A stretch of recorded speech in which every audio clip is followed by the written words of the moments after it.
Now, starting with the blood supply of the anterior abdominal wall, I have made a diagram to make all of you understand that what are the vessels and how they supply the anterior abdominal wall, and which artery supplies which area.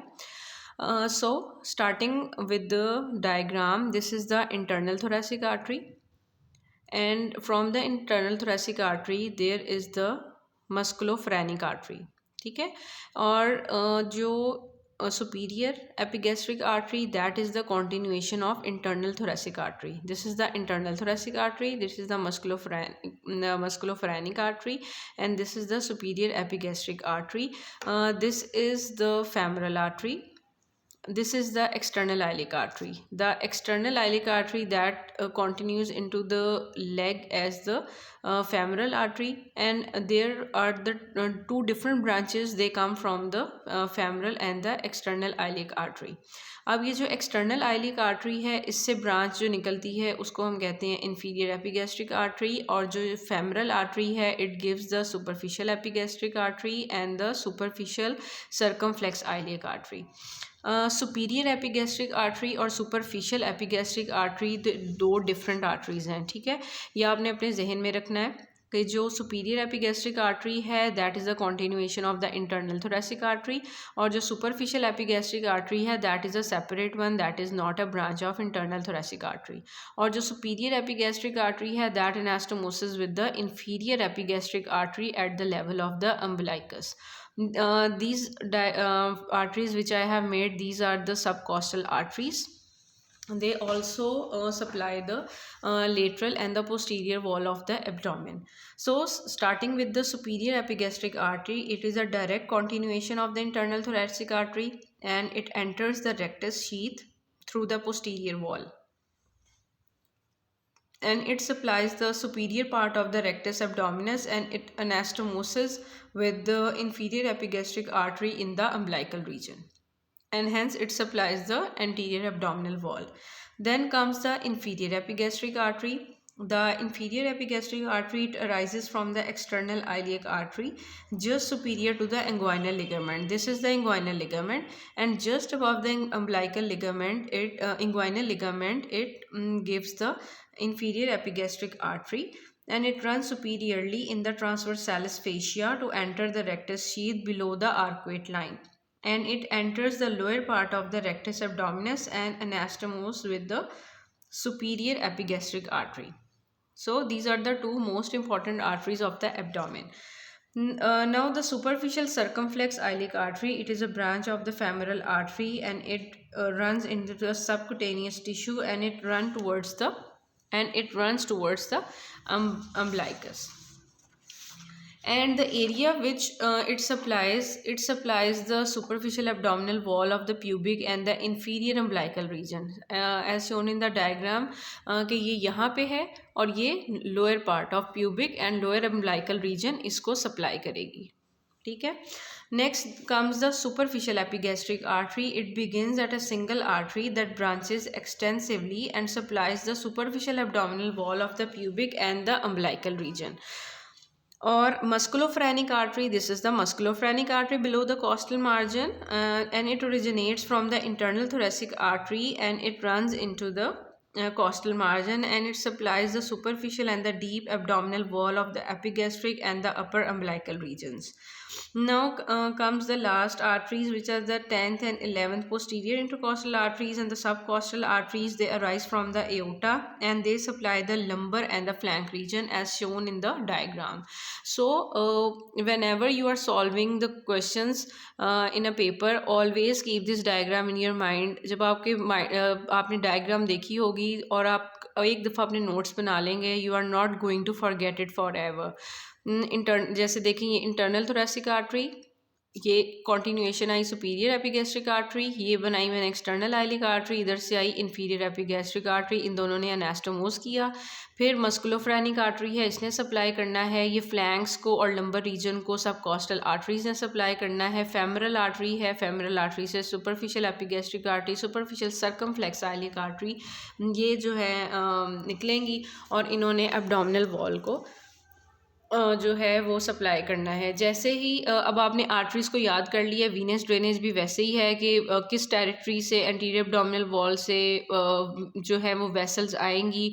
Ultimately उन्होंने external iliac में drain होना है, femoral में आएंगी, femoral when से external iliac में drain होंगी, फिर जो है जो सुपरफिशियल एपिगैस्ट्रिक वेन होती है, सुपीरियर एपिगैस्ट्रिक वेन होती है। ठीक है, इस तरह इन्होंने ये ड्रेन करके अपने ही इसी नेम की वेसल के अंदर जाके ड्रेन होके अल्टीमेटली इंफीरियर वेना कैवा के अंदर जाके हार्ट के अंदर वापस सारे जो है डीऑक्सीजनेटेड ब्लड लेके जाना है। So that was the blood supply of the interior abdominal wall. Now we will discuss the lymphatic drainage of the interior abdominal wall. It is also very simple. Just divide the area of the abdomen into two, above the umbilicus and below the umbilicus. The area that is below the umbilicus is drained into the superficial inguinal lymph nodes, and above the umbilicus that drains into the anterior axillary or the pectoral group of axillary lymph nodes. Now the most important, as we are doing the abdominal wall, anterior abdominal wall, I will tell you something about the greater omentum, lesser sac and the greater sac before discussing the internal viscera of the abdomen. That peritoneal cavity that is formed by the primitive coelomic cavity of the embryo, and it is serous lined. It is comprised of the greater sac and the lesser sac, as shown in the diagram. Whenever you are going to do the anatomy, always keep the atlas or the diagram in front of you, and you are just going to not going to forget it forever. हमेशा अपने सामने आपने diagram को रखना है। अभी भी ये जो एनाटमी का मॉड्यूल हो रहा है उसका भी यही तरीक़ाकार है कि आप अपने नोट्स खुद बनाएं, और इस तरह आपको चीज़ें याद रहेंगी और MCQ सॉल्व करने में बहुत आसानी रहेगी। Just look at this diagram that the lesser sac, the green, this is the green which I have made, it's the lesser sac, and the purple is the greater sac. जो lesser sac है that is lined by the lesser and the greater omentum. जो lesser omentum होती है that is also called the hepatogastric ligament, कि ये liver से जाके तो उसमें स्टमक तक ये लिगामेंट आता है, और इसको आगे से 4 लिगामेंट्स के अंदर डिवाइड किया हुआ है, जिसको I will discuss in detail later on. Just keep this in your mind, that the lesser sac that is lined by the lesser and the greater omentum, it is also called the omental bursa. It projects downwards between the layers of the greater omentum. ये जो है layer of greater omentum है, जो कि greater curvature of the जो stomach है उससे project downward करके पीछे पोस्टीरियर वॉल की तरफ जा रही हैं. That is the liver, that is the stomach. तो ये हेपेटोगैस्ट्रिक लिगामेंट, और जो उसके ग्रेटर कर्वेचर से पेरिटोनियम की layer run downwards and then moving back, तो ये है ग्रेटर ओमेंटम. और इसमें जो कैविटी एनक्लोज हो रही है that is called the lesser sac. Now the greater omentum that is called the gastrocolic omentum. ये देखेंगे ये स्टमक के साथ से स्टार्ट हो रहा है और ये कॉलोन इन तक जा रहा है. ठीक है, इस वजह से क्या कहते हैं gastrocolic omentum. That is the large fold of peritoneum that extends from the stomach to the posterior abdominal wall after encasing the transverse colon. तो ये ट्रांसवर्स कॉलन को एनकेस करता हुआ जाता है. And the cavity formed by it is called the greater sac, and this is the lesser sac, this is lesser omentum, that is greater omentum. So just keep this diagram in your mind, that lesser omentum is also called the gastrohepatic omentum. Keep this diagram in your mind. This is liver, this is lesser curvature of the stomach, and this fibrous, this is the layer of peritoneum between the liver and the stomach, that is called the gastrohepatic omentum. It is the double layer of peritoneum extending from the liver to the lesser curvature of the stomach, and it is divided into 4 ligaments. अब कौन कौन से ligaments हैं, diagram को जहन में रखें और आपको रट्टा लगाने की ज़रूरत ही नहीं पड़ेगी और आपको एज इट इज़ ही याद हो जाएगा. आप देखें ये this is the stomach, this is the liver. So the first ligament is gastrohepatic ligament.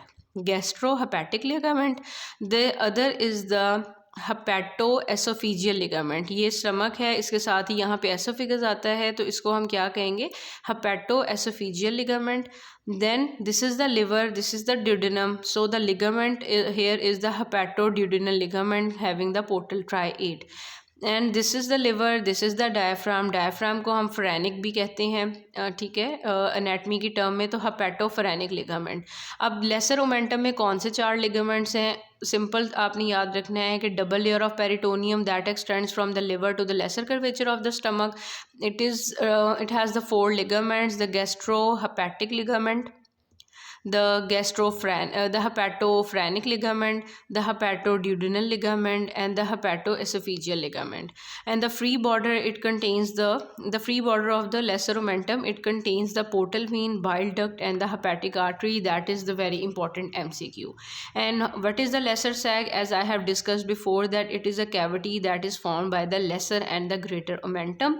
And the boundaries of the lesser sac, इसकी बाउंड्रीज क्या क्या होती हैं कि लेफ़्ट पे दिस इज़ द सप्लीन, ये देखें ये राइट साइड है, ये लेफ़्ट साइड है, लेफ़्ट पे आ गई सप्लीन, राइट पे आ गया epiploic foramen, superiorly lies the liver, anterior lies the stomach, and posterior lies the pancreas. अब अगर हम स्टमक को ऐसे उठा के ऊपर की तरफ करेंगे तो जो लेसर सैग है वो पोस्टीरियर टू द स्टमक पड़ा होगा, ठीक है, और and we all know that the pancreas lies posterior to the stomach. तो अब इसकी बाउंड्रीज क्या होंगी, मतलब आप आंखें बंद करके, ये डायग्राम आपके जहन में होगी, कोई भी आपसे किसी टाइम भी पूछे आप आंखें बंद करके बता सकते हैं कि जी लेसर सैक की बाउंड्रीज ये हैं कि सुपीरियर लिवर है, लेफ़्ट पे सप्लीन है, राइट के ऊपर एपिप्लोइक फोरामेन है, एंटीरियरली स्टमक है, पोस्टीरियरली पैंक्रियास है। और लेसर सैक कैसे बनता है? It is form by the it is lined by the cavity that is form by the lesser and the greater omentum. Now what is the epiploic foramen? Epiploic foramen, क्योंकि हमने कहा था कि ये देखें जो पिछली डायग्राम, इसको हमने कहा था कि एपिप्लोइक फोरामेन है that forms the right side of the right boundary of the omental sac. तो इस वजह से मैंने आपको के लिए एपिप्लोइक फोरामेन को डिटेल्ड बता दी है कि आपको पता हो कि इसके अंदर होता क्या क्या है। फोरामेन, एपिप्लोइक फोरामेन और फोरामेन ऑफ विंसलो भी इसे कहते हैं। जब भी कभी सर्जरी होती है लिवर के ऊपर, तो और अगर बहुत ज़्यादा ब्लीडिंग हो रही है और हीमोस्टेसिस से क्योर करनी हो तो फोरामेन ऑफ विंसलो में ऐसे, इसको प्रिंगल मैनूवर कहते हैं कि फिंगर ऐसे ले जा के और फिर आर्टरी को दबाया जाता है उंगलियों से, and this is the Pringles manoeuvre. और फोरामेन ऑफ विंसलो इस वजह से इम्पॉर्टेंट है। और इसके अंदर क्या क्या इसके कंटेंट्स होते हैं फोरामेन ऑफ विंसलो के? एक तो कॉमन बाइल डक्ट इसमें आती है, हेपेटिक वेन आती है और हेपेटिक आर्टरी आती है, ठीक। और इसका भी सुपीरियरली बाउंड्रीज आपको पता होनी चाहिए कि superiorly lies the caudate lobe of the liver. We will discuss all the lobes of the liver in detail while discussing that topic. Inferiorly lies the duodenum, ठीक है, और interior lies the stomach and posterior lies the pancreas. क्योंकि जब हम stomach को ऐसे ऊपर lift करते हैं तो पीछे पैंक्रियास पड़ा होता है, तो पोस्टीरियरली हमेशा पैंक्रियास होता है। Now the greater omentum. What is the greater omentum? It is the large fold of peritoneum that extends from the stomach. That is the greater curvature of the stomach that extends from the stomach to the posterior abdominal wall after encasing the transverse colon. अब जैसे कि diagram के अंदर ये colon मैंने बनाई है, और वो भी जब हमने क्रॉस सेक्शन के अंदर मैंने डायग्राम बनाई थी और आपको दिखाया था कि वो डबल लेयर ऑफ पेरिटोनियम थी। ये भी देखें, ये यहाँ से आई और पीछे से सारी कॉलन को एनकेस करते हुए पोस्टीरियर एब्डोमिनल वॉल तक चली गई। इसको भी, ये भी डिवाइड हुई है 4 लिगामेंट्स के अंदर। इसमें भी आपने इस डायग्राम को अपने जहन में रखना है। ये देखो स्टमक है तो गैस्ट्रिक, सप्लीन है, यहाँ पे किडनी है, और इसको किन किन में डिवाइड हुई है? गैस्ट्रो रीनल लिगामेंट, सप्लीनो, यहाँ पे किडनी है, सप्लीनो रीनल लिगामेंट, गैस्ट्रोकॉलिक लिगामेंट, ये कॉलोन है तो गैस्ट्रोकॉलिक लिगामेंट, और यहाँ पे डायफ्राम है तो गैस्ट्रोफ्रेनिक लिगामेंट। यहाँ कौन सा लिगामेंट था? हेपेटोफ्रेनिक लिगामेंट। यहाँ पे है गैस्ट्रोफ्रेनिक लिगामेंट। और सप्लीनो रीनल लिगामेंट जो सप्लीन है, और यहाँ पे किडनी है तो सप्लीनो रीनल लिगामेंट। बस आप अपनी एनाटमी की जहन में डायग्राम्स रखें और फिर एनाटमी को याद करना मुश्किल बात है ही नहीं है, और इसी तरह ही डायग्राम वो MCQs आपके सॉल्व हो जाएंगे। And the blood supply of the greater omentum is from the right and left gastric epiploic arteries, vessels. And so this was all about the anterior abdominal wall. Up till now we have discussed the muscles, the layers, the blood supply, venous drainage, and the lymphatic drainage, along with the omental, greater and the lesser omentum, and the lesser and the greater sag. These are very important for MCQ point of view.